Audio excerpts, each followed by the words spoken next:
आज हम बात करेंगे कि मनुष्य, ये मनुष्य शब्द कहाँ से बना। मनुष्य शब्द मन धातु से बना है। मन का मतलब हो गया जो चिंतन कर सके। तो मनुष्य वो प्राणी है जो चिंतन और मनन कर सके और सोच समझ के जो निर्णय ले सके। देखिए, ईश्वर ने बहुत सारे प्राणी, बहुत सारे जीवात्माओं को अलग अलग योनियों में इस धरती पे प्रकट किया है, जिनमें से कुछ पशु हैं और कुछ मनुष्य हैं। तो जो मनुष्य है वो पशु से कैसे भिन्न है। देखिए, मनुष्य और पशु दोनों खाते पीते हैं, दोनों रिप्रोड्यूस भी करते हैं, दोनों मैथुनी शक्ति भी रखते हैं। किंतु मनुष्य पशु से कैसे भिन्न है, क्योंकि वो सोच समझ के धैर्य के साथ निर्णय ले सकता है। लेकिन पशुओं में ये नहीं है, क्योंकि मनुष्य की योनि भोग योनि भी है और कर्म योनि भी है। यानी वो अपने पापों का तो का भोग करने के लिए भी जन्म लेता है, लेकिन वो अपने आगे के कर्म भी बनाता है।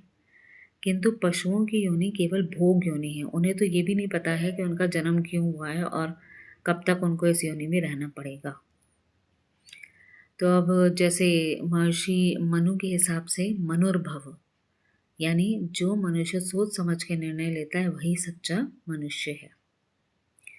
तो अब मनुष्य जन्म से तो ज्ञानी नहीं होता है, उसे ज्ञान कहाँ से मिलता है।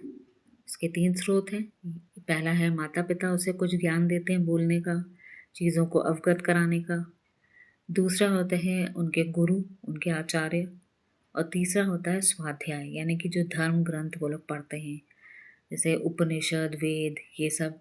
इन सब के जरिए ही मनुष्य में ज्ञान का स्रोत बढ़ता है।